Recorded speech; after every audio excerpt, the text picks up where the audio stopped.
नमस्कार, बहुत स्वागत है आपका। प्राइम डिबेट देख रहे हैं आप, आपके साथ मैं जेपी शर्मा। पिछले 48 घंटे प्रदेश की राजनीति के लिए बहुत अहम रहे हैं। इस दौरान बगावत, निष्ठाओं के बदलाव, मान मनोबल और सियासी तोलमोल से गुजरकर कांग्रेस का बेड़ा एक बार फिर उसी फेयरमाउंट होटल पहुंच गया है जहां 1 महीने पहले राज्यसभा चुनाव के दौरान था।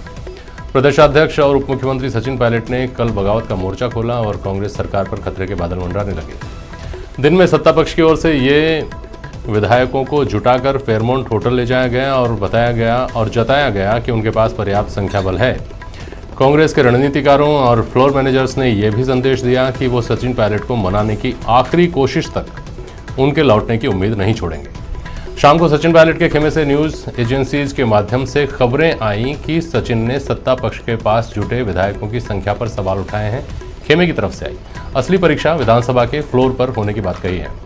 भाजपा के आईटी हेड अमित मालवीय ने भी फ्लोर टेस्ट की मांग उठाते हुए विधायकों की बाड़ेबंदी पर सवाल खड़े किए।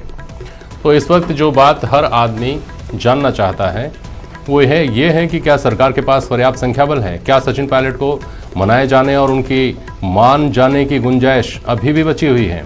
इस तरह के तमाम सवाल हैं और खासतौर पर ये कि नहीं मानने की स्थिति में अगला कदम सत्ता पक्ष का क्या होगा और पायलट खेमे का अगला कदम क्या होगा। दिन भर आज क्या कुछ हुआ, अब तक क्या हुआ, वो आप इस रिपोर्ट में देखेंगे। रिपोर्ट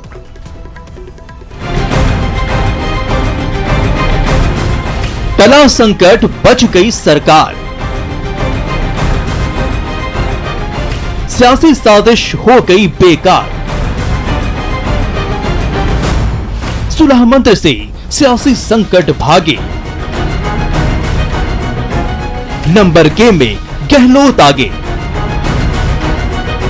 प्रियंका की एंट्री सरकार को संजीवनी। बच गई गहलोत की गद्दी।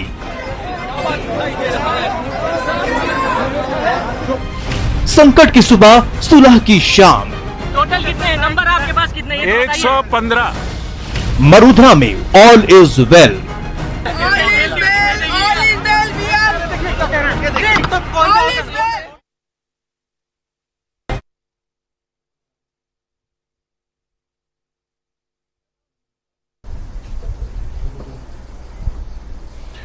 हमारे साथ प्राइम डिबेट में आज जो पैनल है उसका परिचय आप से करवा दूं। सबसे पहले सुरेश जैन साहब हैं। आप राजस्थान विधानसभा की सेवाओं से सेवानिवृत्त हुए हैं और राजस्थान विधानसभा की पत्रिका विधानसभा के आप संपादक रह चुके हैं। तकनीकी मामलों को बेहतर तरीके से समझते हैं। आरसी चौधरी साहब कांग्रेस के प्रवक्ता हैं। रामलाल जी हैं भारतीय जनता पार्टी के विधायक। श्याम सुंदर शर्मा वरिष्ठ पत्रकार हमारे साथ हैं। गोवर्धन फेयरमाउंट होटल के बाहर जहां पर कांग्रेस विधायकोों को रखा गया है वहां से हमारे साथ जुड़ रहे हैं और दिल्ली से हमारे सहयोगी हमारे साथ जुड़ेंगे। सबसे पहले मैं दिल्ली से रंजीता जुड़ रही हैं हमारे साथ। रंजीता झा जुड़ी हुई हैं हमारे साथ। रंजीता, आप जुड़ी हुई हैं, मेरी आवाज सुन पा रही हैं? जी जी दीदी, आपकी आवाज आ रही है।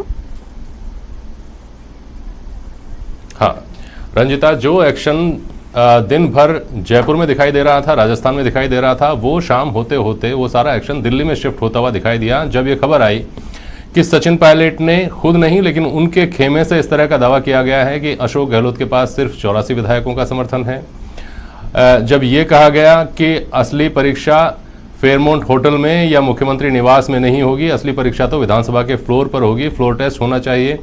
जब रमेश मीणा ने खुलकर कहा, न्यूज एजेंसीज के हवाले से बात आई कि मैं सचिन पायलट के साथ हूं, जब विश्वेंद्र सिंह ने सचिन पायलट के संघर्ष को याद दिलाती हुई तस्वीरें ट्वीट की, इसके बाद लगा कि अभी एक्शन जो अब लग रहा था, अभी तक ये लग रहा था कि दिल्ली में एकदम रहस्यमय खामोशी है, वो खामोशी टूटती हुई दिखाई दी। तो ये जो शाम का दिल्ली का घटनाक्रम है, ये जयपुर के दिन भर के घटनाक्रम पे किस तरह का असर डालता है रंजीता? जी जी देखिए, असर भी डालता है और कहीं ना कहीं जो चीजें जयपुर में हुई वो पूरी तरह से शक्ति प्रदर्शन कहें या सरकार को बचाने की एक कवायद कहें, वो सिर्फ अशोक गहलोत और सरकार के खेमे से नजर आए। लेकिन अब जो आउटपुट निकल कर आ रहा है, जो चीजें निकल कर आ रही है, हालांकि ये चीजें एजेंसी के हवाले से आ रही है, लगातार ये कहा जा रहा है कि सचिन पायलट के नजदीकी सूत्रों के हवाले से ये खबर निकल कर आ रही है, लेकिन ये पुख्ता जानकारी कहीं से भी कंफर्म नहीं हो पा रहा है कि क्या ये सचिन पायलट की तरफ से कहा जा रहा है। जो चीजें मीडिया में आ रही है वो छनकर सिर्फ सूत्रों के हवाले से निकल कर आ रही है। वैसे में 2-3 चीजें जो है वो जेपी जी समझने वाली है। एक तो ये कि राहुल गांधी और शीर्ष आला नेता बात कर रहे हैं, ये बात ऑन रिकॉर्ड रणदीप सुरजेवाला ने प्रेस कॉन्फ्रेंस में कहा। इस बात का भी डिनायल आ चुका है। उनकी तरफ से ये कहा जा रहा है कि सचिन पायलट से किसी ने भी बात नहीं की है, ना तो प्रियंका गांधी ने बात की, ना राहुल गांधी और ना ही सोनिया गांधी ने बात की है। तो आखिर दोनों में से जो हम कह सकते हैं कि रंजिता, मैं सुन नहीं पाया, आप अपनी बात को दोहराएंगी रणदीप सुरजेवाला की प्रेस कॉन्फ्रेंस के बाद? प्रेस कॉन्फ्रेंस के हवाले से खबर निकल कर आई जिसमें उन्होंने साफ तौर पर ये कहा कि सचिन पायलट से राहुल गांधी और जो शीर्ष नेता है वो बात कर रहे हैं। लेकिन शाम होते होते इस खबर का भी डिनायल आ गया। सचिन पायलट की कहने से ये कहा जा रहा है कि कोई बातचीत गांधी परिवार से नहीं हो रही है। इसका मतलब कि कोई ना कोई पक्ष जो है वो झूठ बोल रहा है इस पूरे मामले को लेकर। ये कहना अभी जल्दबाजी होगी कि सचिन पायलट ने हथियार डाल दिया है, क्योंकि जो एक खामोशी उनके ट्विटर हैंडल से, उनके बयान से या स्क्रीन पर या किसी पत्र से नहीं निकल कर आ रहा है, ऐसे में ये माना जाए कि कोई ना कोई दाव आज अभी भी सचिन पायलट के हाथ में है और वो आज भी चीजें पलट सकते हैं। कुछ ऐसी संभावना जताई जा सकती है। ठीक है, मैं वापस आऊंगा रंजिता आपके पास। गोवर्धन चौधरी फेयरमाउंट होटल के बाहर हैं। गोवर्धन, आप सुन पा रहे हैं ना मुझे? महत्वपूर्ण सवाल यह है गोवर्धन कि जो लोग वहाँ ठहरे हुए हैं और जिनके वहाँ पहुँचने की संभावनाएं जताई जा रही थी, उनमें से गोवर्धन जुड़े हुए हैं हमारे साथ?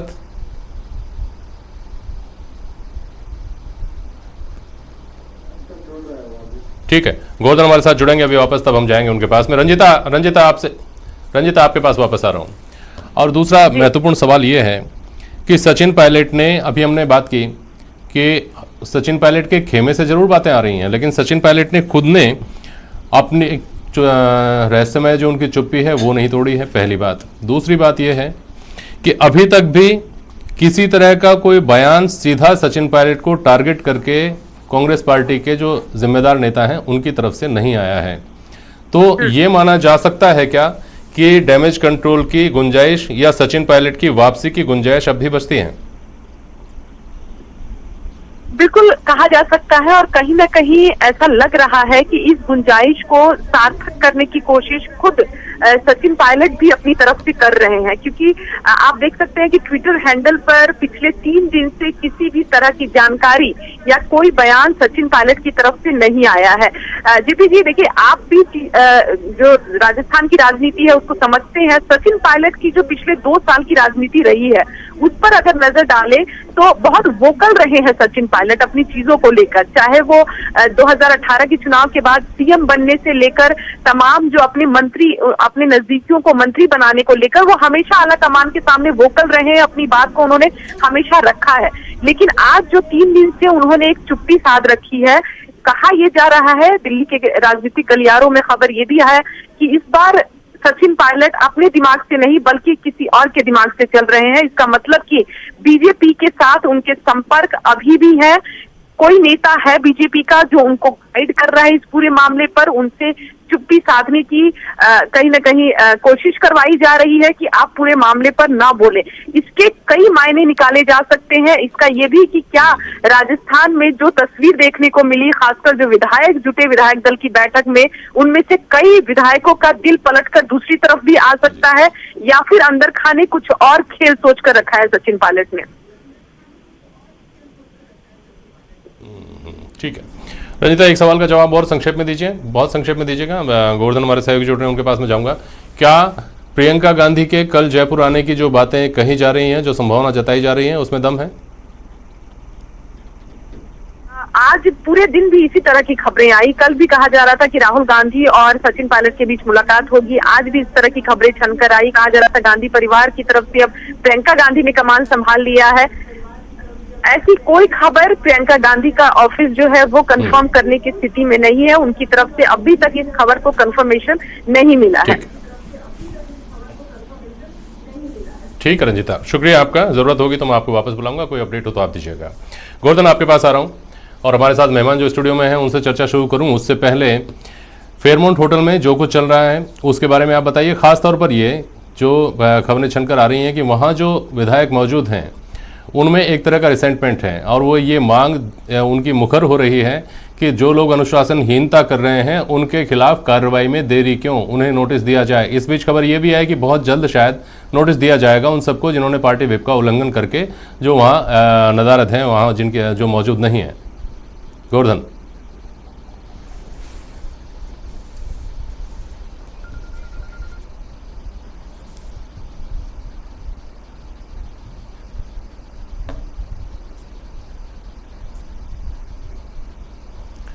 गोवर्धन चौधरी, आप मेरी आवाज सुन रहे हैं क्या?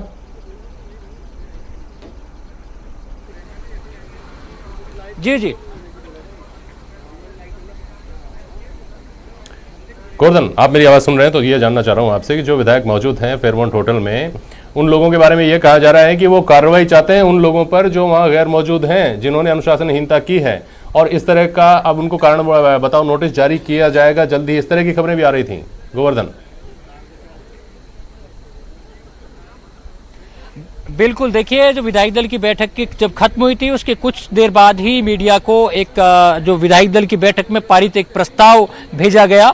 उस प्रस्ताव की जो आखिरी लाइनें हैं वो बहुत कुछ कहती हैं। उसमें ये मांग की गई है कि जिन लोगों ने षड्यंत्र रच करके और सरकार को कमजोर करने का प्रयास किया, कांग्रेस विधायक दल ऐसे विधायकों के खिलाफ सख्त कार्रवाई की मांग करता है। ये जो प्रपोजल है, जो प्रस्ताव है कांग्रेस विधायक दल का, उसका एक हिस्सा है। मतलब सचिन पायलट और उनके समर्थक विधायकों पर बिना नाम लिए ये कार्रवाई का प्रस्ताव इस विधायक दल की बैठक में पारित किया गया है कि जो भी इस बैठक में मौजूद नहीं है, जो सरकार के खिलाफ उन्होंने आरोप लगाया कि इस जो षड्यंत्र कर रहे हैं, जो सरकार को अस्थिर कर रहे हैं, उनके खिलाफ कार्रवाई की जाए। ये 3 लाइनें सीधे सीधे सचिन पायलट और उनके समर्थित विधायकों को टारगेट करने वाली हैं। दूसरी तरफ चर्चाएं चल रही हैं कि वापसी का कोई रास्ता तैयार किया जाए। तो दोनों बड़ी कंट्राडिक्टरी चीजें हैं, जिनमें एक तरफ तो बात कही जा रही है कि उनको मनाया जाए और दूसरी तरफ विधायक दल कह रहा है कि जो गैर हाजिर विधायक हैं उनके खिलाफ कार्रवाई की जाए। हालांकि चीजें सेटल डाउन करने की, इस मामले का सम्मानजनक पटाक्षेप करने की कोशिशें लगातार करने का जारी हैं, कल रात से जारी है। लेकिन ये सब कुछ सचिन पायलट पर निर्भर करता है कि वो अब कदम पीछे खींचने को या समझौते के मूड में है कि नहीं है। उनका कोई बयान अभी तक आधिकारिक तौर से इस पूरे सियासी घटनाक्रम पर आया नहीं है। अभी तक जितनी जो बातें कही जा रही हैं। बने रहिएगा हमारे साथ। श्याम सुंदर शर्मा। सचिन पायलट के ऊपर सारा दारोमदार है, सबकी नजरें इस बात पर टिकी हुई हैं कि वहां क्या किया जाता है, वहां किस तरह का इनिशिएटिव अब लिया जाता है, किस तरह का एक्शन वहां दिखाई देता है। और महत्वपूर्ण ये इसलिए है कि अभी तक सचिन के खेमे से, सचिन पायलट के खेमे से ना तो मान मनोबल के लिए तैयार होने की, मान जाने की कोई संकेत मिले हैं, और ना ये संकेत मिले हैं कि उनका अगला कदम अब क्या होगा। अगर वो खिलाफत कर रहे हैं, अगर वो बगावत करते हैं तो उनका बगावती कदम क्या होगा, ये भी अभी तक स्पष्ट कोई संकेत नहीं मिले हैं। लेकिन कल से कांग्रेस के जो नेता हैं वो पीसी करके ये अपील कर रहे हैं कि वो वापस आ जाएं, और कोई विधायक जो उनके साथ में वो वापस आना है तो वो वापस आ जाएं। लेकिन एक रिजिडिटी दिखाई देती है, जिसको आप मजबूती भी कह सकते हैं। इसके पीछे क्या है? देखिए जेपी शर्मा जी, जिस तरह का कल से आज तक का आपने वातावरण देखा और दिल्ली से आए हुए नेताओं की बात सुनी, तो उसमें स्पष्ट नहीं हो पा रहा है कि सचिन पायलट से लगातार संपर्क है। सुरजेवाला कहते हैं कि हमारा संपर्क हो रहा है। कहीं अभी बीच में आई कि प्रियंका गांधी से उनकी बातचीत हो रही है। तो आपको पुराना टाइम भी याद दिलाएं, जब मुख्यमंत्री और उप मुख्यमंत्री का फैसला हुआ तो प्रियंका गांधी ने बहुत बड़ी भूमिका निभाई थी। क्या ज्योति बिरला के माध्यम से बातचीत हो रही है, क्या कुछ अभी कुछ समझ में नहीं आ रहा। लेकिन सचिन पायलट की तरफ से भी कोई स्पष्ट रूप से नहीं कहा जा रहा है कि मेरा क्या प्रतिक्रिया होगी, मैं क्या हूँ। उनके लोग कह रहे हैं। अब देखिएगा, जिनके खिलाफ कार्रवाई होनी है वो समन्वय समिति के 3 सदस्य हैं। खुद सचिन पायलट हैं, हेमाराम चौधरी हैं, उसके अलावा दीपेंद्र सिंह शेखावत है। जो समन्वय समिति, जो कि संगठन और सत्ता के बीच में समन्वय पैदा करना चाहती थी, हाईकमान ने बनाई थी कमेटी। उस कमेटी के खिलाफ ये आपने जो प्रस्ताव का, मेरे प्रस्ताव की कॉपी है, उसमें लिखा है। लेकिन ये प्रस्ताव की कॉपी खुद सोनिया गांधी के माध्यम भेजी है इन्होंने। वहां से क्या निर्णय आएगा, अभी वेट एंड वॉच हो रहा है। और सब विधायकों को पैरामाउंट होटल में ले जाकर के बाड़ेबंदी की गई है। उसका कारण है कि आने वाले समय में यदि राज्यपाल कहते हैं कि फ्लोर टेस्ट होगा और किस प्रकार की बात होगी, तो कोई विधायक फिर से कहीं नहीं चला जाए। तो क्योंकि जितने विधायक सचिन पायलट खेमे में है तो उसमें देखिएगा 2 मंत्री हैं, खाद्य आपूर्ति मंत्री रमेश मीणा है, विश्वेंद्र सिंह है। दोनों एक तो ट्वीट करके बहुत सारी बातें कह रहे हैं कि संघर्ष किया था और उसके बाद क्या हुआ। रमेश मीणा तो जब राज्यसभा के चुनाव हो रहे थे उस दौरान भी खेमे में नहीं गए थे और लास्ट दिन गए थे बहुत सारी बातचीत होने के बाद। तो अभी आप ये अपन स्पष्ट कह दें कि सचिन पायलट ने निर्णय कर लिया है और वो जाने वाले, ऐसा स्पष्ट नहीं हो रहा। इसलिए कांग्रेस खुद चाहती है कि वेट करें, और क्योंकि कांग्रेस कल्चर में ये बात सही है कि आप जो सचिन पायलट का बैकग्राउंड देखें तो वो 22 साल के युवा थे जब उनके पिता की डेथ हो गई थी, क्योंकि पिता खुद कांग्रेस में थे। और पुराना टाइम याद दिलाऊं कि खुद आपके जो इनके पिता थे राजेश पायलट, उन्होंने ही मुख्यमंत्री बनाने का प्रस्ताव करवाया था। और आज आपके जो गहलोत मुख्यमंत्री हैं तो उनकी भी बहुत बड़ी भूमिका रही थी, लेकिन परिस्थितियां चेंज हो जाती हैं। अब उनके पुत्र को मुख्यमंत्री बनाना है तो उनकी खेमेबंदी नहीं हो पा रही है। और वो जिस प्रकार से बार बार कहते हैं कि 6 साल हुए थे, मनाए थे उन्होंने यहाँ पर, जब अध्यक्ष पूरे हो गए तो अध्यक्ष भी काफ़ी लंबे तक चले, उनके पोस्टर हटाए गए फिर लगा दिए गए। तो एक बहुत बड़ा विवाद और विषय, और कह रहे हैं कि स्थायी रूप से चले जाएंगे तो कांग्रेस में शांति होगी, ये मुश्किल है। क्योंकि बीजेपी बैठी है आराम से तैयार होकर के किसी प्रकार से जैसे ज्योतिराव के माध्यम से बातचीत होगी तो निश्चित रूप से सीधे तौर पे वो तो राज्यसभा के सदस्य बन गए और आने वाले समय में केंद्रीय मंत्री बन जाएंगे। लेकिन सचिन पायलट के लिए क्या मुख्यमंत्री पद देंगे, क्या उनको उपराज्यपाल जैसे पहले बनाने की बात हुई थी जम्मू कश्मीर का, उन्होंने ठुकरा दिया था। अब क्या उनके पास नया प्रस्ताव आएगा, बीजेपी का बहुत बड़ा रोल होगा और क्या होगा। आपने देखा ओम प्रकाश माथुर के बयान आते हैं और आपके यहाँ के प्रदेश अध्यक्ष के बयान आते हैं, और खुद प्रतिपक्ष के नेता को कहा जाता है कि आप जयपुर पहुंचिए। तो बहुत सारी खिचड़ी पक रही है, लेकिन सामने कुछ क्या होगा आने वाले समय में। लेकिन ये रामलाल जी तो इस बात को मानने के लिए तैयार ही नहीं है ना। ये तो ये करें कि हमको तो कोई लेना देना ही नहीं है, ये जो कुछ चल रहा है इनका अपना मामला है। जो बात कही जाती है कि सचिन पायलट किसी और के द्वारा बनाई गई रणनीति का एक अहम किरदार है, इस बात को कहाँ मान रहे हैं रामलाल शर्मा, मान रहे हैं? देखिए जेपी शर्मा जी, आप जो मैं जो कहना चाहता था वो आप भी कह रहे हो, और हकीकत भी यही है कि अगर पिछला इतिहास से अगर मैं इसको गिनाना शुरू करूं तो जब प्रदेश अध्यक्ष के नाते सचिन पायलट काम कर रहे थे, कांग्रेस का काम कर रहे थे, उस दौरान भी मुख्यमंत्री अशोक गहलोत जी के बयान आते थे कि चंद लोग, मुट्ठी भर लोग इकट्ठे होके और किसी को मुख्यमंत्री बनाने का सपना दिखाने की कोशिश कर रहे हैं, ऐसे ही मुख्यमंत्री थोड़ी बना जाता है। उसी समय अशोक गहलोत जी ने एक बयान और दिया था कि गांव ढाणी से आवाज आ रही है कि अशोक गहलोत ही मुख्यमंत्री होंगे। तो ये बयान उस समय से इनके आपस के दरार, या जिसको मैं कहता हूं कि तालमेल का अभाव, उसी समय से चल रहा है। मुख्यमंत्री का जब फैसला हुआ तभी भी इनके सहमति के आधार पर नहीं हुआ, वो भी दिल्ली जाके इनका निर्णय हुआ। तो इनके आपसी झगड़े की वजह जो बनी हुई है, जो एक समाज के अंदर संतुलन है कि हकदार व्यक्ति को, या जिसको मैं कहता हूं कि हकदार को सम्मान मिले और गुनहगार को सजा मिले, तो समाज में संतुलन बना रहता है। लेकिन जब हकदार को कोई सम्मान नहीं दे रहा तो इनकी अंदरूनी लड़ाई जो छिड़ी हुई है, इनका फैसला तो ये खुद ही बैठ के तय करें तो ज्यादा बढ़िया है। मैं तो इतना कहूंगा कि इनकी आपसी लड़ाई का खामियाजा राजस्थान की जनता भुगत रही है। और इस दौर के अंदर जिस समय कोरोना जैसी वैश्विक बीमारी का पूरा देश ही नहीं पूरा विश्व इसकी सामना कर रहा है, इस दौरान कम से कम इनको घर के झगड़े बैठ के निपटा के और जनता के हितों को ध्यान में रखे, जो पानी की समस्या है, बिजली की समस्या है और अन्य जो चिकित्सा की जो समस्या है, उन मुद्दों के आधार के ऊपर सरकारों को काम करना चाहिए। बाकी कहीं कोई दूर दूर तक लेना देना ही नहीं है आपका इस सारे घटनाक्रम से। देखिए, वर्तमान में जो राजनीतिक घटनाक्रम घट रहा है उस घटनाक्रम से भारतीय जनता पार्टी का कोई लेना देना नहीं है, लेकिन घटनाक्रम जो घट रहा है उसके ऊपर भारतीय जनता पार्टी की नजरें पैनी है। वक्त आने के ऊपर जो भी उचित निर्णय पार्टी के शीर्ष नेता बैठ के लेंगे वो लेंगे, लेकिन अभी वर्तमान में हमारा कोई लेना देना नहीं है। चौधरी जी, नजर पूरी है और वक्त आने पर फैसला भी लिया जाएगा, चिंता है इस बात की? चौधरी साहब, निश्चित रूप से चिंता है। चिंता इसलिए है कि मध्य प्रदेश के अंदर चुनी हुई सरकार को गिराने के बाद में शिवराज जी ने जब शपथ ली तब उन्होंने कहा कि हमने दिल्ली में बैठे आलाकमान के इशारे पर हमने चुनी हुई सरकार को गिराया। यहाँ पे भी सजगता है। इन्होंने जो चौथा प्रत्याशी राज्यसभा के चुनाव में अंतिम समय पे उतारा और उसके बाद में वसुंधरा जी कहीं नजर नहीं आ रहे थे, और जब वहां पे होटल पे जब उनका प्रशिक्षण के नाम पे ये बाड़ाबंदी कर रहे थे तब वसुंधरा जी आए और उन्होंने कहा क्या दिक्कत है, भाजपा की एक सीट जीतनी है और वो एक सीट जीतेगी।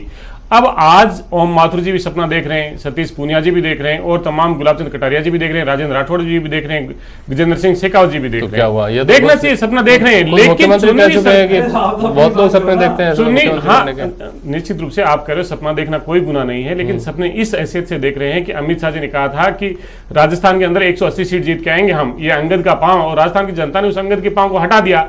आज भारतीय जनता पार्टी विचलित है कि अमित शाह जी का जो अंगद का पांव था वो राजस्थान की जनता ने, तो ये राजस्थान की जनता के जनादेश को तो सिरोधार्य करना चाहिए। और जब राज्यसभा के चुनाव थे 24 मार्च को निर्विरोध चुनाव हो जाता, यहाँ कोई दिक्कत नहीं आती, लोगों की सेवा होती, कोरोना जैसी वैश्विक महामारी का दौर चल रहा था। लेकिन भारतीय जनता पार्टी अंतिम उसका एक ही मकसद है, हम हर राज्य में हमारी सरकार हो। देखिए मैंने आपको ज्यादा नहीं डाला, अगर आपको लगता है कि बोल लीजिए, अगर लोकतांत्रिक व्यवस्था है, तुम्हारी मुख्यमंत्री जी ने कहा अगर तुम्हारा अधिकार नहीं, अगर इस हिसाब से कहें, अगर आपको अपने वोट देते तो एक व्यक्ति को दे लेते, ना कीजिए। इसलिए तो आप इस बात को स्वीकार कर रहे हैं, आप इस बात को स्वीकार कर रहे हैं कि हमारा संवैधानिक अधिकार है इसलिए लड़ रहे हैं।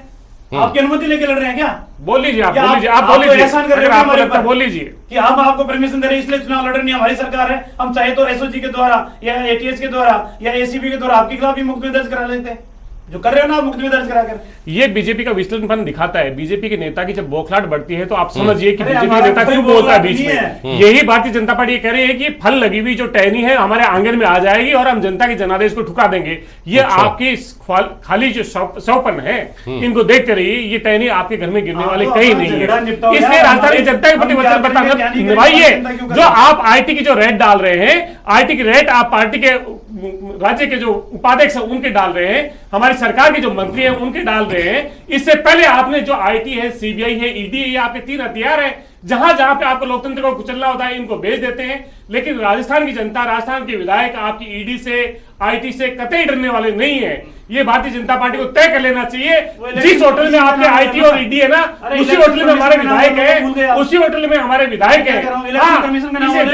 ये कर रहे हो ना आप जब गुजरात में चुनाव आया तो आपने किया, मध्य प्रदेश में चुनाव आया तो आपने किया, क्योंकि आपके पास यही बच्चे, आपके पास यही बच्चे, देखिए आपके पास यही बच्चे कर्मों को कर्म देख रही है, राजस्थान की जनता देख रही है। मध्य प्रदेश में आपको जनता ने नकारा, जनादेश को स्वीकार नहीं किया, गुजरात में आपने किया, गिरेबान देख रही है, तुम्हारा कुनबा सिमट रहा है, गिरेबान देख रही है, तुम्हारी गिरबा देख रही है। ठीक है, एक मिनट सुरेश जैन साहब, जिस बात को लेकर के सारी बातें पैदा हुई हैं वो तो असल में नंबर गेम है, और नंबर गेम की स्थिति इतनी वेग है कि कोई व्यक्ति दावा नहीं कर सकता कि जो मैं कह रहा हूँ वही सही है या जो मैंने सुना है वो सही है। लेकिन हमने सुना है ये दिन में, आज पहले कहा गया कि 107 विधायक सत्ता पक्ष के साथ में हैं। सुभाष गर्ग निकलते हुए गाड़ी में बोल के गई कि 115 विधायक हमारे साथ में हैं। 16-17 लोगों के नाम सोशल मीडिया पर घूम रहे हैं कि ये सारे लोग सचिन पायलट के साथ हैं। उनमें से अधिकांश चेहरे, या मुझे लगता है कि सारे चेहरे अभी तक इस विधायक दल की बैठक से या बाड़ेबंदी से दूर भी हैं। और उधर से ये कहा गया शाम होते होते, किसी अधिकृत माध्यम से नहीं, लेकिन सचिन पायलट के खेमे का हवाला देते हुए न्यूज एजेंसीज ने यह बताया कि सचिन पायलट के खेमे ने कहा है कि 84 विधायक हैं सिर्फ अशोक गहलोत के साथ, और सरकार अल्पमत में है। असली जो परीक्षा होगी वो विधानसभा के फ्लोर पर होगी। सही बात है। तो वो कौन सा आंकड़ा है इस पूरे मामले में जो ये बता सकता है कि वास्तव में सरकार रहने वाली है या जाने वाली है? क्या अज्यूम किया जाए कि इतने विधायक अगर खिलाफत करते हैं तो मैजिक फिगर ये आएगा? मैं इसमें एक तो ये बताना चाहता हूँ, पहले तो जो सचिन पायलट का दावा चल रहा है 2 दिन से कि उनके साथ 30 विधायक है, उसमें क्या स्थिति बनती है? उसके अंदर स्थिति है कि 170 रह जाएंगे तो 86 का आंकड़ा आके टिक जाता है। 86 के आंकड़े में 9 सदस्यों की जरूरत पड़ेगी कांग्रेस को, और अभी वर्तमान स्थिति के हिसाब से 11 सदस्यों की जरूरत पड़ेगी बीजेपी को। लेकिन 3 निर्दलीय ऐसे हैं जिन्हें खुद कांग्रेस ने असंबद्ध कर दिया। यदि हम उनको बीजेपी खेमे में मान लें तो उधर 78 हो जाते हैं, अर्थात कांग्रेस को 9 की जरूरत पड़ेगी और बीजेपी को 8 की जरूरत पड़ेगी। वो 8 लाने के लिए जो निर्दलीय हैं 10 या तो उसमें से आए, या जो अन्य दल हैं वो उनमें से कौन कौन आ सकता है। एक पार्टी के बारे में भी हम टीवी पे देख रहे हैं कि उन्होंने तटस्थ रुख अपनाने का निर्णय किया है कि हम तो जो है ना बीजेपी के साथ देंगे ना कांग्रेस। शुरुआती स्थिति है। तो ये है, तो 30 से ऊपर का फिगर भी अगर पकड़ते हैं तो जितना फिगर लेंगे उसके डबल की जरूरत पड़ती है, क्योंकि आज उसके साथ साथ ही बहुमत का आंकड़ा भी डाउन होता चला जाता है। इसलिए ये अभी बहुत दूर की कोड़ी लग रही है जो अभी फिगर नजर आ रहा है उसके हिसाब से। मेरा प्राइमा फेसी आकलन ऐसा ही लग रहा है कि शायद किसी लेवल पर कोई सेटलमेंट हो जाए। अभी जो चल रहा है वो सिर्फ पावर गेम चल रहा है कि कौन अपनी ज़्यादा ताकत दिखा करके, गहलोत का गुट या सचिन पायलट जी का गुट, कि वो ताकत जिसकी ज़्यादा दिख जाएगी उसके पास ज़्यादा मंत्री पद रह जाएंगे, ज़्यादा डिपार्टमेंट पावरफुल रह जाएंगे, और जो अन्य नियुक्तियाँ होनी है वो उनमें रह जाएंगी। इसी बात की लड़ाई बच गई, या अध्यक्ष प्रदेश अध्यक्ष कौन बनेगा कौन नहीं बनेगा, इसके लगे ये प्रेमा फेसी ऐसा लग नहीं रहा है कि कांग्रेस की सरकार गिर जाएगी जब तक कि बहुत बड़ा फिगर जो 30 से काम नहीं चलेगा, वो फिगर 40-45 से भी ऊपर जाना चाहिए, जिसकी संभावना जो आज जिस ढंग से हमने दृश्य देखा है लगती नहीं है। इसलिए ये मान लें। अच्छा, दूसरा ये है कि ये सब फ्लोर पे तो कुछ होगा नहीं, फ्लोर से पहले सबको इस्तीफे देने पड़ेंगे, और इस्तीफे देने की हिम्मत हर एमएलए जुटा पाए ये संभव नहीं है, क्योंकि जितने लोग इस्तीफा देंगे उन सबको अगर थर्ड फ्रंट पे चले गए तो हमारे राजस्थान में थर्ड फ्रंट का क्या हाल है पिछले 50 साल से आपको पता है। बिल्कुल सही है। यदि वो बीजेपी में चले जाते हैं तो बीजेपी सबको टिकट देगी कि नहीं देगी, इसकी क्या गारंटी है, और देगी तो क्या इतने लोगों को मंत्री बना दिया जाएगा या उनको और कुछ दे दिया जाएगा। तो तोल मोल की बात है, ये मुझे लगता है सारा सौदा तोल मोल का चल रहा है कि सचिन पायलट यदि प्रेशर बिल्टअप कर पाए तो वो क्या लेके जा सकते हैं, और गहलोत साहब अगर कर पाए तो क्या वो सचिन पायलट कैमरे को कमज़ोर करके इतना कमज़ोर कर दें कि वो 10, 12, 15 एमएलए के निकल भी जाएं तो कोई फ़र्क नहीं पड़े, और वो फिर बाकी समय बड़ा आराम से शांति से गुजार लें। यानी ये हुआ जैन साहब कि अगर बात नहीं बनती है, अगर बात बिगड़ती है, तो घटनाओं का क्रम कुछ इस तरह से होगा कि सचिन पायलट के साथ जो विधायक हैं वो पूरी संख्या लेकर सामने आएंगे। अभी एक ब्रेक लेंगे, पर उससे पहले एक ये आकलन की बात कर लेते हैं पूरी, कि वो तमाम विधायकों को लेकर सचिन पायलट आए, वो 20 होते हैं, 25 होते हैं, 30 होते हैं, 15 होते हैं, 12 होते हैं, वो सारे विधायक रिजाइन करें। उनके रिजाइन करने के बाद जो इफेक्टिव नंबर आता है विधानसभा का कि अब इतनी स्ट्रेंथ है, उसका आधा करके फिर हम मैजिक फिगर निकालें, और फिर ये तय हो कि कांग्रेस उससे कितनी दूर है, या उसको क्रॉस करती है, कंफर्टेबल है, या भाजपा भी उसके पास जा सकती है, या कोई थर्ड फ्रंट बना करके वहाँ तक पहुँचा जा सकता है। यही मतलब हुआ ना।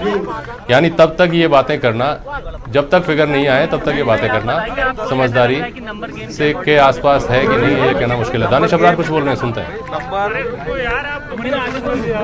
ऐसा कि कहा जा रहा है नंबर गेम की आप बात कर रहे हैं, तो ये कहने में कोई अतिशयोक्ति नहीं है। There is no number game. Rajasthan में कांग्रेस पार्टी की सरकार है और बहुमत के साथ थी। कांग्रेस पार्टी की सरकार आज भी बहुमत के साथ है, और बहुमत के लिए जो आंकड़ा चाहिए उससे कई ज्यादा बड़ा आंकड़ा इस टाइम यहाँ पर एक ही चार दीवारी के अंदर वो बहुमत मौजूद है। 109 मंगवा लो, 109 है। क्लेम किया जा रहा है कि उधर 25 से ज्यादा एमएलए हैं, विधायक। ऐसा है, क्लेम करने में तो आप भी क्लेम फोन कर लो, बाइट चल रही है, तो क्लेम का कोई बाइट चल रही है, लेकिन मैं तो वो बात बता रहा हूँ जो यहाँ पर मौजूद है और जो हमने खुद ने हस्ताक्षर करे हैं। हस्ताक्षर में हमने खुद ने नाम पढ़े हैं, संख्या आई। क्या सचिन पायलट झूठ बोल रहे हैं? फिर उनके पास 30 का आंकड़ा नहीं है। ऐसा आप कह रहे हैं कि सचिन पायलट जी बोल रहे हैं। सचिन पायलट जी भी आज की तारीख और इस समय पे राजस्थान में कांग्रेस पार्टी के प्रदेश अध्यक्ष हैं, उप मुख्यमंत्री हैं, और अभी तक सचिन पायलट जी के अधिकृत फेसबुक पे या ट्विटर पे उनका एक भी कोई बयान या कुछ लिखा हो, बताया हो, तो आप मुझे बताओ। आगे भी रही गुलामी स्वीकार नहीं है। ऐसा है, मुकेश भाई भी हमारा साथी विधायक है। इम्पोर्टेंट बाइट चल रही है। मुकेश भाकर भाई भी हमारे साथ का विधायक है, हमारा साथी है। तो हो सकता है कोई मुकेश भाई का अपना कोई इंडिविजुअल बात हो या कोई बात हो, लेकिन जिस बात पे बात शुरू हुई थी सचिन पायलट जी की बात पे, मैं फिर से दोहरा रहा हूँ, वो इस समय राजस्थान प्रदेश के उप मुख्यमंत्री हैं, राजस्थान प्रदेश कांग्रेस के अध्यक्ष हैं, ये हमारे नेता हैं। और अभी तक माननीय सचिन पायलट जी ने, जिनको हम लीडर मानते हैं, उन्होंने अधिकृत उनके ना फेसबुक पे, ना ट्विटर पे, ना कोई स्टेटमेंट, किसी प्रकार की कोई बात नहीं कही है। हाँ, जो आप कह रहे हैं मुकेश जी ने ये कहा या किसी और ने कुछ कहा, तो हर आदमी को अपने इंडिविजुअल कुछ भी कहने का फ्रीडम है। So you can not take everything on that tangent. Ramesh Bida कह रहे हैं मैं सचिन पायलट के साथ हूँ, आप किसके साथ हैं? जी, how many number you have? 109। आपके लिए ये कहा जा रहा है कि आप अभी भी लगातार पायलट साहब के टच में हैं। आप लगातार अभी पायलट साहब के टच में है। ये दूरी दूर नहीं हो सकती, दिल से जो दूरी कभी दूर नहीं की जा सकती है। दूरियां दूर होनी चाहिए क्या? आप मुझे बताओ, क्या हर चीज राजनीति है? दूरियां ना, तो मैं तो कहता हूँ आपकी भी दूरी कभी किसी से दूर नहीं होनी चाहिए, नजदीकी हमेशा बनी रहनी चाहिए। दानिश जी बीटीपी ने कहा है, कुछ चेतन भाई से भी पूछो। बीटीपी ने कहा है कि ना कांग्रेस को वोट देना है। दानिश भाई अब बोलने लगे, कांग्रेस नेता रमेश मीणा कह रहे हैं मैं सचिन पायलट के साथ हूँ, आप किसके साथ हैं? ऐसा है, सबसे पहले तो हम कांग्रेस पार्टी के सिपाही हैं, उसके बाद कांग्रेस पार्टी की राजस्थान में सरकार है, सचिन पायलट जी कांग्रेस पार्टी के अध्यक्ष हैं और अशोक गहलोत साहब राजस्थान के मुख्यमंत्री हैं और हम कांग्रेस पार्टी के सिपाही। अच्छा, आज जो बात है, अगर पार्टी में कोई बगावत नहीं है, अरे मैं और जवाब दे दूंगा भाई से भी। एक आप ही बताइए, चेतन जी आज जो प्रस्ताव पे बताइए, आखिरी जो लाइन है, आप बोलिए सर, बोलिए। चेतन जी, बीटीपी ने कहा है कि ना कांग्रेस को वोट दो ना बीजेपी को वोट दो, अलग रहो, तो क्या देखिए मुझे इस चीज की जानकारी जो वो ये कि जो उनकी पार्टी के विधायक हैं वो हमारे साथ हैं, हमारे बीच में मौजूद हैं और उनका पूरा का पूरा समर्थन जितने दो विधायक हैं हमारे कांग्रेस को दे रहे हैं। उन्होंने ये आज दिन में पार्टी की जब मीटिंग हुई विधायक दल की, उसमें ये साथ थे, अभी हमारे बीच में मौजूद है। जो विधायक दल की बैठक में नहीं है, आप लोगों ने मांग की है कि उनके ऊपर कार्रवाई होनी चाहिए। देखिए ऐसी कोई मांग आई नहीं, सुरजेवाला जी ने ये बात कही, वेणुगोपाल जी ने ये बात कही, अविनाश जी पांडे ने ये बात कही कि अगर हमारे कोई साथी कहीं दूर बैठे हैं तो उनसे बातचीत की जाएगी और बातचीत के जरिए उनको वापस साथ लाने की बात ये चल रही है। और मुझे उम्मीद है कि जो भी पार्टी के साथी अगर कहीं पे भी हैं, आज यहाँ मौजूद नहीं हमारे बीच में, वो यहाँ पे आएंगे और हमारे साथ इस पार्टी को फिर से कांग्रेस पार्टी की सरकार को मजबूत करेंगे। इसमें कोई शक कोई शुबा नहीं है। सबसे बड़ा सवाल ये कि आखिर में ये कहा गया है कि जो यहाँ गैर मौजूद है उनके खिलाफ कार्रवाई होनी चाहिए। सारे विधायक दल का ये प्रस्ताव है, इस प्रस्ताव पे क्या कहेंगे? देखिए जो प्रस्ताव रखा गया था उस प्रस्ताव के बारे में ये तय किया गया कि जो बड़े नेतृत्व है वो तय करेंगे और जहां तक बात है कहीं कोई छोटी मोटी नाराजगी है तो शायद अगर कहीं बातचीत के जरिए कोई समाधान होता है तो उस समाधान को भी पूर्णतया नजर में रखते हुए समाधान किया जाए। ऐसा है जो आप प्रस्ताव की बात कह रहे हो, हमारी कांग्रेस पार्टी की तो हमारी कांग्रेस पार्टी की परंपरा है कि जो भी हाईकमान फैसला करता है उस हाईकमान के फैसले को कांग्रेस पार्टी में स्वीकार किया जाता है। तो आज की तारीख में हम सब ने मिलकर के जो भी बात है हाईकमान तक पहुंचाई गई है, तो जो हाईकमान का फैसला होगा वो हमारे सामने। लेकिन सर मुकेश भाकर का इतना बड़ा बयान कि अब अशोक गहलोत की गुलामी नहीं सही जाएगी, पार्टी को क्या नहीं लगता कि अब इतनी लेवल पे, इतने बड़े लेवल पे सारी चीजें आ गई हैं तो पार्टी को कोई नोटिस जारी करना चाहिए? ये जो आप बात कह रहे हैं कि मुकेश भाई ने ऐसा कहा है और आपका कहना है कि उनको ऊपर कार्रवाई होनी चाहिए, तो ये अनुशासन की बात आती है और अनुशासन के बाद कांग्रेस पार्टी में समझता हूँ विश्व में सबसे बड़े संगठन में एक संगठन है, तो हर चीज की यहाँ पे बात भी सुनी जाती है, सुनवाई भी होती है और कोई बात गलत भी होगी तो उस पर हमारा पार्टी का आला कमान, पार्टी की कमेटी, पार्टी के महासचिव उस पर उसकी सुनवाई करेंगे।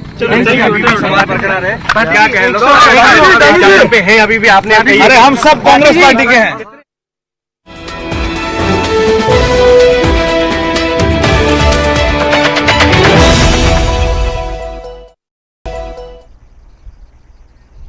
ब्रेक के बाद एक बार फिर से आपका स्वागत है। ब्रेक पर जाने से पहले फेयरमाउंट होटल के बाहर से जो विधायक वहाँ मौजूद हैं कांग्रेस के दानिश अबरार और चेतन डूडी, उनको हम सुन रहे थे।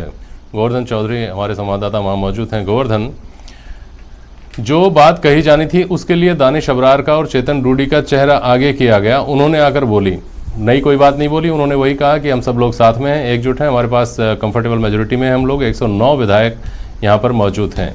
लेकिन उनको आगे किया जाना, क्या ये संकेत दिए जाने की बार बार कोशिश की जा रही है कि जो लोग शुरू से सचिन पायलट खेमे से जुड़े हुए चेहरे माने जा रहे थे वो भी शिफ्ट हो गए हैं इधर और मजबूती के साथ शिफ्ट हो गए हैं, वो बल्कि फ्लोर मैनेजर्स के आसपास हैं, उनके साथ साथ उनकी कवायद में शामिल हैं। तो क्या ये संकेत दिए जाने की कोशिश हो रही है गोवर्धन? बिल्कुल, देखिए लग तो यही रहा है कि कल एक तो साझा प्रेस कॉन्फ्रेंस करके ये जो पहले सचिन पायलट के साथ में दिल्ली गए थे, इन तीनों विधायकों से साझा प्रेस कॉन्फ्रेंस करवाई गई। चेतन डूडी थे, रोहित बोरा थे और दानिश अबरार थे। इन तीनों ने ये कहा कि वो पूरी तरह से कांग्रेस पार्टी और सीएम अशोक गहलोत की सरकार के साथ में हैं। आज भी वही बात दोहराई गई है। नंबर जो रात को बताया गया था, दावा किया गया था कि 109 विधायकों का समर्थन पत्र सीएम अशोक गहलोत को मिल चुका है, वो बात भी दोहराई गई है। इसके पीछे इन तीनों चारों विधायकों को आगे करके बयान का मकसद यही है कि इसके जरिए सचिन पायलट खेमे को और बाकी लोगों को ये मैसेज देना कि उनके साथ जो लोग थे वो भी अब सत्ता खेमे के साथ सीएम अशोक गहलोत के साथ आ चुके हैं। इसका मकसद और इसके जो राजनीतिक मायने हैं वो यही है। पायलट की ओर से सचिन पायलट के साथ ये विधायक जाएंगे या नहीं जाएंगे, ये पूछे जाने पर इनका ये कहना है कि वो कांग्रेस पार्टी के साथ में हैं। तो निष्ठाएं राजनीति में कई बार बदलती रहती हैं और अब इनकी भी निष्ठाएं, ये जो विधायक हैं पहले सचिन पायलट के साथ में हैं थे और अब ये कह रहे हैं कि वो अशोक गहलोत के नेतृत्व वाली सरकार में विश्वास व्यक्त करते हैं।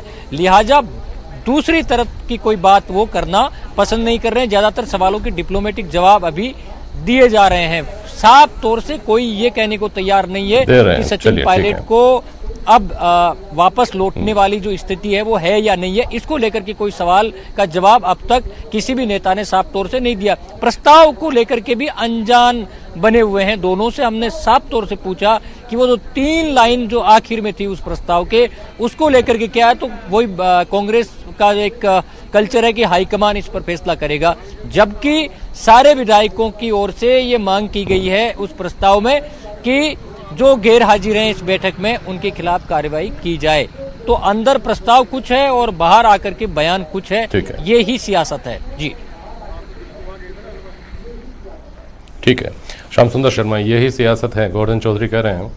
और ये क्या ये भी संकेत करता है कि ये जो आज निष्ठा प्रकट की गई है, इस निष्ठा को विधानसभा की फ्लोर तक बनाए रखना एक बड़ी चुनौती होगा। श्याम सुंदर शर्मा, देखिए जेपी शर्मा जी, बात सही है क्योंकि आज निष्ठा प्रकट करना, पार्टी को निष्ठा का पत्र भिजवाना, ये कोई मायने नहीं रखता। मायने ये रखता है कि अगर राज्यपाल अगर पार्टी मुख्यमंत्री को निर्देश देते हैं कि मेरे सामने पेश किए जाए तो वो मायने रखता है। यदि वो फ्लोर मैनेजमेंट पे कहते हैं कि आप शक्ति परीक्षण विधानसभा के अंदर कीजिएगा तो फिर आपके सामने ये सारी चीज़ें आएगी। लेकिन वहाँ भी बातें ये आएगी कि मुख्यमंत्री कौन रहने वाला है। सचिन पायलट अगर मुख्यमंत्री भविष्य के बनने वाले हैं या आपके सामने गहलोत साहब के पास ही सरकार का जिम्मा रहना है, उस वक्त कुछ निर्णय होते हैं, निष्ठाएं फिर बदल जाती है क्योंकि बहुत सारी चीज़ें सत्ता के साथ बहुत सारी चीज़ें हो जाती है।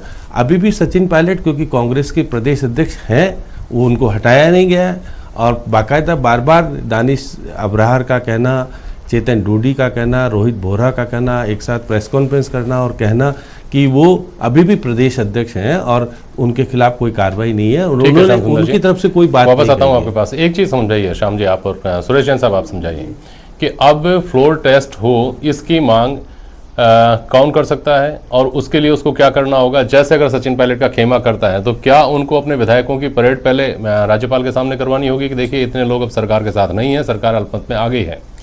हाँ, सबसे इसमें डिमांड बीजेपी भी कर सकती है, लेकिन बीजेपी पे उसको प्रमाण होना चाहिए कि कांग्रेस के प्रमाण क्या हो सकता है? क्या प्रमाण ये है कि जो सचिन पायलट के खेमे के सदस्य हैं उनकी चिट्ठी हो सकती है, उनके हस्ताक्षर शुदा पत्र हो सकता है जो राज्यपाल को पेश हो और उसमें ये लिखा जाए कि साहब आवश्यकता पड़ने पर हम जो है आपके सामने भी उपस्थित हो जाएंगे। पहली बात, वहाँ राज्यपाल का रोल महत्वपूर्ण हो जाता है। वो कहते कि नहीं, मेरे सामने आने की जरूरत ही नहीं है और मैं संतुष्ट हूँ कि सरकार के पास बहुमत नहीं है, तो वो गहलोत सरकार को निर्देश दे सकते हैं कि 24 घंटे, 48 घंटे या 72 घंटे जो भी समय वो देना चाहें उसमें फ्लोर के ऊपर टेस्ट लिया जाए। जब वो फ्लोर टेस्ट की बात आएगी तब सबसे पहले वर्तमान जो सदस्य जिन्होंने पायलट के नेतृत्व में काम किया उन्हें इस्तीफा देना होगा। इस्तीफा अगर वो नहीं देते हैं और वो पार्टी की विप का उल्लंघन करते हैं या एब्सेंट होते हैं तो निश्चित रूप से उनकी सदस्यता तो जाएगी ही, तो इस्तीफा देने पर भी जाएगी, लेकिन आगे 5 साल चुनाव लड़ने से वो वंचित हो जाएंगे, फिर वो चुनाव नहीं लड़ पाएंगे। जबकि अभी सारा खेल इस बात का हो रहा है कि यदि हम अभी इस्तीफा देके बाहर हो जाते हैं तो 6 महीने और इस बीच में मंत्रिमंडल बीजेपी मान लो बनाती है, इन सबको जैसे MP में बनाया मंत्री बना देंगे और फिर उपचुनाव जब होगा, जब बीजेपी का सहयोग प्लस उन सदस्यों के खुद के जो वोट हैं, जो पार्टी से अलग है, वो मिला करके उनको अपने जीतने की आशा रहती है, उस आधार पर हम जीत करके वापस आ जाएंगे। सारा खेल इसी बात पर है। आप देखेंगे कि वो सदस्य जो गहलोत साहब के नाम पर चुनाव जीत करके आए हैं, उनकी संभावनाएं कम है इस्तीफा देने की, कि वो खुद नहीं जीत सकते तो। लेकिन जो खुद जीतने की थोड़ी बहुत भी ताकत रखता है अपने लेवल पर पर्सनल, वो निश्चित रूप से इस्तीफा देने की हिम्मत कर सकता है, तब जबकि वो भाजपा में जा रहे हों। नहीं तो अगर वो थर्ड फ्रंट में जाते हैं तो उनको भाजपा से भी लड़ना है, कांग्रेस से भी लड़ना है, दोनों दो प्रतिद्वंदियों के बीच से सीट निकाल कर लानी है। खैर, तो उसमें उनको बहुत नुकसान होने की संभावना है। ठीक है। रामलाल शर्मा, आपकी पार्टी की तरफ से आज फ्लोर टेस्ट की मांग की गई, अनौपचारिक रूप से मांग की गई, क्या आप इसको औपचारिक मांग के रूप में बदलेंगे? क्या कोई पत्र राज्यपाल को भेजेंगे इस बात के लिए? देखिए शर्मा जी, अभी जो भारतीय जनता पार्टी की तरफ से जो संगठनात्मक जिनके मेरे पास दायित्व है, उनकी तरफ से कोई मांग नहीं की गई है। आरटी के कार्यकर्ता के द्वारा जरूर उसकी मांग की गई है। अभी गुलाब सिंह जी कटारिया जो हमारे नेता प्रतिपक्ष है, उनका भी बयान आया कि वो उदयपुर से रवाना हुए हैं। उनके आने के बाद में पार्टी के नेतृत्व जो बैठ के तय करेगा, उसके बाद में अगली रणनीति होगी। लेकिन अभी जो कुछ चल रहा है वो सब कुछ कांग्रेस के आपसी मनमुटावों के आधार पे या आपसी प्रतिस्पर्धा के आधार के ऊपर चल रहा है। तो कांग्रेस से इस विषय को निपटाए, भारतीय जनता पार्टी की कोई भूमिका अभी वर्तमान के अंदर नहीं है। लेकिन दूसरी बात जो जेपी शर्मा जी, मैं एक और करना चाहूंगा कि अभी तक जिस तरीके की बाड़ाबंदी की गई है, एक तरफ दावा इस बात का किया जा रहा है कि हमारे पास 100 से अधिक विधायकों का समर्थन प्राप्त है, सरकार के पास बहुमत है, तो फिर बाड़ाबंदी क्यों? और बाड़ाबंदी भी अगर की जा रही है तो कितने दिनों तक के लिए की जाएगी? क्योंकि अभी तक किसी असंतुष्ट खेमे के द्वारा भी या अन्य कोई पार्टी के द्वारा भी माननीय राज्यपाल के पास इस प्रकार का पत्र नहीं भेजा गया है कि सरकार अल्पमत में है, सरकार अपना विश्वास खो चुकी है। तो मेरे ख्याल से इस तरीके की बाड़ाबंदी करके सरकार अपने आप को, वजूद को बचाने का, दिखावा करने का काम कर रही है। इसके आगे मुझे नहीं लगता कि सरकार के अंदर बहुत ज्यादा गहराई बन चुकी है दो पार्टों के अंदर। अब उसको कितना ये पार्ट पाते हैं, ये इन्हीं के ऊपर निर्भर है। आरसी चौधरी साहब, रामलाल शर्मा जी को सुना आपने, अगर कोई फ्लोर टेस्ट की मांग कर देता तो बाड़ेबंदी करनी चाहिए, तो पहले से ही बाड़ेबंदी क्यों कर लिया आपने? निश्चित रूप से मैंने सुना और उम्मीद करता हूं कि बीजेपी के नेता भी सुनेंगे, क्योंकि जिस प्रकार से आप डिबेट को कंडक्ट कर रहे हैं तो निश्चित रूप से सुनेंगे। हाँ जी। भारतीय जनता पार्टी के आईटी सेल के जो लोग हैं, ये वही लोग हैं जिन्होंने नेहरू के पवित्र रिश्तों को किस प्रकार से दिखाया था। आज वो मांग कर रहे हैं। हम ये गुजारिश करना चाहते हैं, अगर राजस्थान की सरकार आपको अनस्टेबल लगती है, हम तो कह रहे हैं राजस्थान की सरकार स्टेबल है, तो भारतीय जनता पार्टी को जाना चाहिए।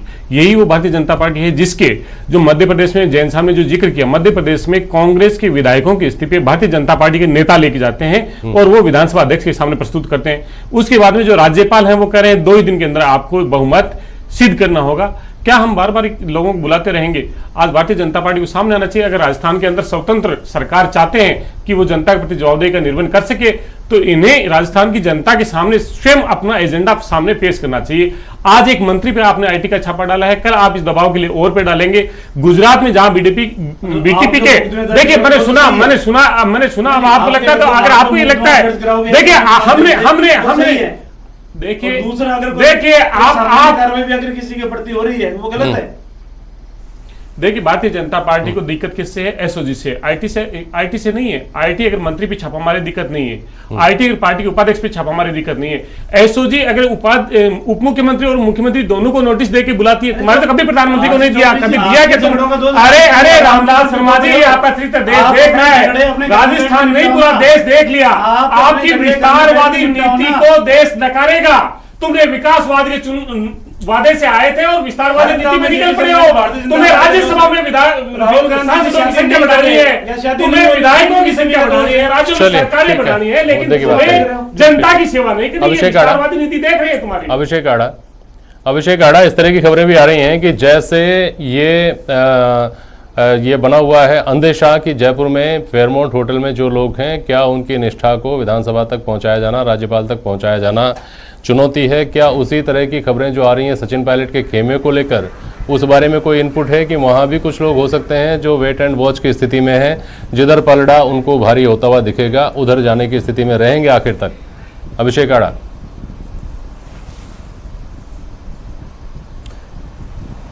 ये पूरा मामला ही वेट एंड वॉच पे चल रहा है। सचिन पायलट खुद वेट एंड वॉच की स्थिति में है कि कांग्रेस अब आगे क्या स्टेप लेती है। वो खुद देख रहे हैं कि किस तरीके से चीज़ें डेवलप हो रही हैं और उस अलग अलग चीज़ें जो डेवलप हो रही है उस सूरत में उन्हें क्या किया जाना चाहिए, वो किस तरीके से बेहतर अपना चीज़ें दे सकते हैं, किस तरीके से अपना बेहतर मैसेज आला कमान तक पहुँचा सकते हैं, या उन्हें किसी दूसरे विकल्प की तलाश करनी है।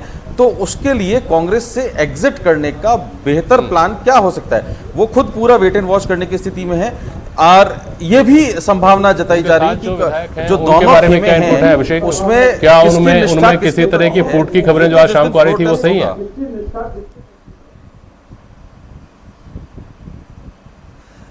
देखिए, जो निष्ठा की जहां तक बात है तो दोनों खेमों में जो लोग बैठे हुए हैं उन सबकी निष्ठा तो उस दिन ही सामने आएगी जिस दिन फ्लोर टेस्ट होगा, जिस दिन सारी चीजें खुल के सामने आएगी। और गहलोत खेमे के लोग जो हैं वो लगातार इस तरीके का भी मैसेज दे रहे हैं कि विक्ट्री साइन दिखाने से विश्वास हासिल नहीं किया जा सकता। विश्वास जो है वो फ्लोर टेस्ट पर हासिल किया जाएगा। आज ही व्हिप आ गया कि ना कांग्रेस को वोट देंगे ना भाजपा को वोट देंगे। उनकी पार्टी के सदस्य जो हैं वो उनको लेकर के व्हिप आ गया। क्या ये जो कहा जा रहा है कि ये अभी से नेगोशिएशन की और एक प्रेशर बिल्टअप करने की बातें होने लगी हैं, बहुत मुश्किल होगा सरकार अगर सर्वाइव कर जाती है तो उसके बाद संतुलन साधे रहना। दूसरे हाथ को अगर ये सरकार अपदस्थ हो जाती है और दूसरी सरकार बनती है थर्ड फ्रंट के सहयोग से भाजपा की या भाजपा के सहयोग से थर्ड फ्रंट की या भाजपा की, तो उस स्थिति में भी इस सरकार को 2023 तक पहुंचाना बहुत मुश्किल होगा। श्याम सुंदर शर्मा, देखिए जेपी शर्मा जी, जिस तरह के हालात बने हैं उससे तो बहुत विचित्र स्थिति देखने को मिलेगी। कांग्रेस अपनी सरकार को बचाने का पूरा प्रयास करेगी क्योंकि दिल्ली के नेता, सारे नेता मिलकर के, जो बीटीपी की आप बात कर रहे हैं, बीटीपी के राष्ट्रीय अध्यक्ष ने पत्र भेजा, इसका कोई मायने नहीं रखता। यहाँ का विधायक दल तय करेगा कि कांग्रेस के साथ जाए नहीं जाए, जो कि पहले गए हैं। माकपा का एक गया है, उसको नोटिस दे रखा है। तो ये सारी बातें क्योंकि फ्लोर के आधार पर, क्योंकि विधानसभा अध्यक्ष और राज्यपाल का बहुत बड़ा भूमिका होगी। हमारे राज्यपाल के ऊपर कभी अभी तक तो ऐसा आरोप लगा नहीं कि वो एक तरफा रहते हैं और बहुत मिलनसार है। मुख्यमंत्री जी कुछ दिन पहले मिलके भी आए हैं, उनसे सारी बातें करके आए थे सब कुछ। लेकिन हमारे ऐसा अब आने वाले समय में केंद्र की क्या नीति रहेगी और राज्यपाल की क्या भूमिका रहेगी, बहुत बड़ी चीजें सामने आने वाली है। क्या राज्य सरकार खुद चला करके कहेगी कि हम एक सत्र बुलाना चाहते हैं और सत्र के अंदर हम फ्लोर टेस्ट कर देंगे? ये भी हो सकता है क्योंकि अभी तक कुछ पता नहीं। राज्यपाल को मजबूरी में, क्योंकि पूरे वो टाइमिंग होता है, या तो अर्जेंट करें कि आप 24 घंटे में बुलाएं या 7 दिन का जो टाइम होता है, 21 दिन का जो होना चाहिए। तो एक थोड़ी सी बात है कि राज्यपाल और विधानसभा अध्यक्ष दोनों की भूमिका अहम होगी और आने वाले समय में बहुत आपको परिवर्तन मिलेगा।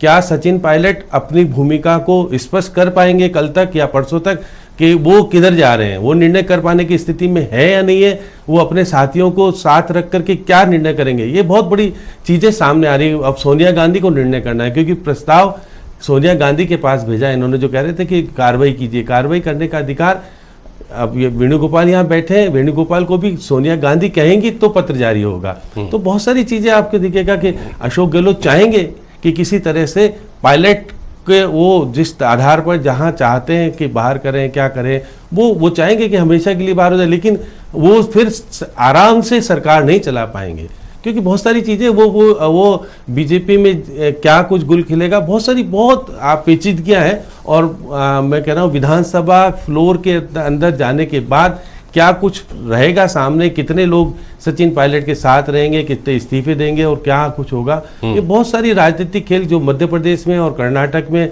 सब देखने को मिला। यहाँ क्या होगा, ये सब राजनीतिक तौर पर कुछ अभी कहना संभव नहीं है। क्या सचिन पायलट संतुष्ट हो जाएंगे? प्रियंका गांधी के माध्यम से जो बातचीत चल रही है वो बताते हैं कि हो सकता है कि प्रियंका गांधी की निश्चित रूप से भूमिका जिस प्रकार से हो रही है, और ज्योतिराव खुद यूपी में उनके साथ थे, वो छोड़ के चले गए, ये बहुत बड़ी भूमिका सामने आएगी और बहुत जल्दी आपको 2-3 दिन में ये डिसीजन सामने देखने को मिलेगा। या तो फ्लोर टेस्ट होगा, नहीं तो राज्यपाल के पास ये पत्र जाकर के देके आएंगे मुख्यमंत्री जी कि मेरे पास पूरा समर्थन है, या आप चाहो तो फ्लोर टेस्ट करा लो। मुख्यमंत्री भी कह सकते हैं। बिल्कुल ठीक है, बहुत शुक्रिया आप सभी का आज प्राइम डिबेट में शामिल होने के लिए। पल पल अपडेट हो रहा है, जो सियासी घटनाक्रम प्रदेश में चल रहा है उसमें अपडेट सारे हमारे संवाददाता आप तक पहुंचा रहे हैं। लगातार आप जुड़े रहिए न्यूज़ 18 राजस्थान के साथ। आज के लिए बस इतना ही, नमस्कार।